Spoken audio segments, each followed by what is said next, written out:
I just watched footage of our colleague, my California colleague, Senator Alex Padilla, being forcibly removed from a briefing by the Secretary of Homeland Security's staff. He went there to observe and to ask questions, and I watched with horror on this video, seeing these agents grab my colleague, my fellow senator from California, grab him, push him out of the hearing as he was identifying himself as a U.S. senator, bring him into a hallway, bring him down to the ground, bring his arms behind his back. I saw this happen to my colleague, and I am shocked by how far we have descended in the first 140 days of this administration, where we have a president calling out the military over the objection of a governor to try to intimidate and interfere with law enforcement in California, calling out the Marines to try to inflame tensions in our city, and now this latest act when a U.S. senator goes to demand questions about the lawfulness or lawlessness of these actions, to see him tackled to the ground, brought to the ground. What is becoming of our democracy? Are there no limits to what this administration will do? Is there no line they will not cross? We see lawlessness after lawlessness. We see threats to judges of impeachment and of physical harm. We see arrests of members of Congress. And now this.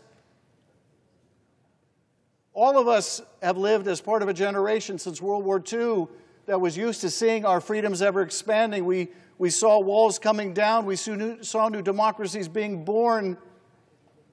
We came to think that somehow this was inevitable, like the laws of nature, that it was the moral arc of the universe always bending towards justice, only to see that it was not bending towards justice. And to see this now at home, to see in the United States of America the executive use force like this against a member of a co-equal branch of government, to see that it has come to this already, and not a peep yet from my colleagues on the other side of the aisle, no whisper of dissent yet. I hope that changes.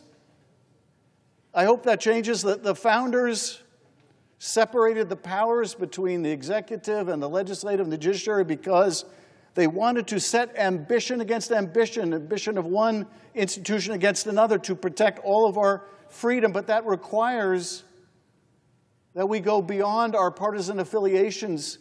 And when something is wrong, dead wrong, when something is a threat to our democracy, that we call it out regardless of party.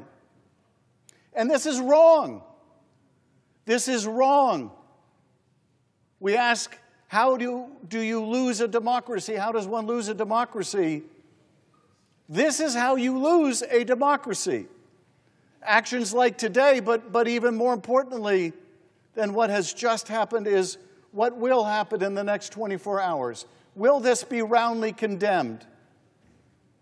Will this be roundly condemned, or somehow will we just fall down some partisan line again and see another leap towards autocracy in this country? Alex Padilla is one of the most decent people I know, one of the most dedicated public servants I know, someone of just the greatest character. We all know him well in this institution. He embodies public service. He never forgot where he came from. He came from very humble origins, and he never forgot where he came from. And the beauty of this country is you could come from a very humble origin, and you could end up here.